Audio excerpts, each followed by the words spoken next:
اعوذ باللہ من الشیطان الرجیم۔ اللہ کی پناہ مانگتا ہوں شیطان مردود سے۔ بسم اللہ الرحمن الرحیم۔ اللہ کے نام سے شروع جو نہایت مہربان رحم والا۔ سبحان الذي أسرى بعبده ليلا من المسجد الحرام إلى المسجد الأقصى الذي باركنا حوله لنريه من آياتنا إنه هو السميع البصير۔ پاک ہے وہ ذات جو رات کے مختصر حصے میں اپنے خاص بندے یعنی محمد صلی اللہ علیہ وآلہ وسلم کو مسجد حرام سے مسجد اقصیٰ تک لے گیا، جس کے ارد گرد ہم نے دینی اور دنیاوی برکتیں رکھی ہیں، جیسے انبیاء کرام کی آرام گاہ اور پھلوں سے لگے باغات وغیرہ، تاکہ ہم اسے اپنی عظیم نشانیاں دکھائیں۔ بے شک وہی سننے والا دیکھنے والا ہے۔ اس آیت میں محبوب علیہ الصلاۃ والسلام کی جسمانی معراج کا ذکر ہے، جو نبوت کے 12ویں سال 27 رجب المرجب کو بیداری کی حالت میں ہوئی۔ مکۃ المکرمہ سے بیت المقدس تک رات کے تھوڑے سے حصے میں تشریف لے جانا قرآن کی اس آیت سے ثابت ہے، اور جو قرآن کا انکار کرے وہ مسلمان نہیں ہے۔ حضور علیہ الصلاۃ والسلام کا معراج کی خبر دینا اور کافروں کا انکار کرنا اس بات کی دلیل ہے کہ حضور صلی اللہ علیہ وسلم کو یہ معراج حالت بیداری میں جسم اور روح دونوں کے ساتھ ہوئی۔ اگر صرف خواب کی بات ہوتی تو کافروں کا کوئی اعتراض نہ ہوتا۔ وآتينا موسى الكتاب وجعلناه هدى لبني إسرائيل ألا تتخذوا من دوني وكيلا۔ اور ہم نے موسیٰ کو کتاب یعنی توریت عطا فرمائی اور اسے بنی اسرائیل کے لیے ہدایت بنایا، اور انہیں حکم دیا کہ میرے سوا کسی کو کارساز یعنی معبود نہ بناؤ۔ ذرية من حملنا مع نوح إنه كان عبدا شكورا۔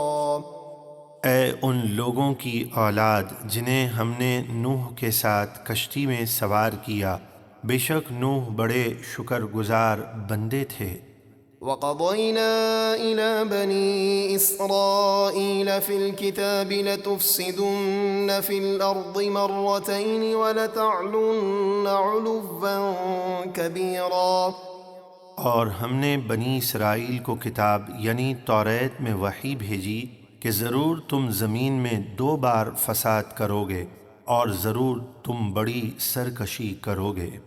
فَإِذَا جَاءَ وَعْدُ أُولَاهُمَا بَعَثْنَا عَلَيْكُمْ عِبَادًا لَنَا أُولِي بَأْسٍ شَدِيدٍ فَجَاسُوا خِلَالَ الدِّيَارِ وَكَانَ وَعْدًا مَفْعُولًا۔ پھر جب ان 2 فسادوں میں سے پہلی بار فساد کیا کہ توریت کی مخالفت اور حضرت شعیع علیہ السلام کو شہید کر دیا، تو اس کی سزا کا وعدہ آ گیا، تو ہم نے تم پر اپنے سخت لڑائی والے بندے مسلط کر دیے، تو وہ تمہاری تلاش میں شہروں کے اندر پھیل گئے تاکہ تمہیں قید اور قتل کریں، اور یہ سزا کا ایک وعدہ تھا جسے پورا ہونا تھا۔ ثم رددنا لكم الكرة عليهم وأمددناكم بأموال وبنين وجعلناكم أكثر نفيرا۔ پھر جب تم نے توبہ کی تو ہم نے تمہیں ان پر پلٹ کر غلبہ عطا کر دیا، اور مال اور بیٹوں کے ساتھ تمہاری مدد فرمائی اور تمہاری تعداد بڑھا دی۔ إن أحسنتم أحسنتم لأنفسكم وإن أسأتم فلها، فإذا جاء وعد الآخرة ليسوءوا وجوهكم وليدخلوا المسجد كما دخلوه أول مرة وليتبروا ما علوا تتبيرا۔ اگر تم بھلائی کرو گے تو اپنا ہی بھلا کرو گے، اور اگر برائی کرو گے تو اپنا ہی برا کرو گے۔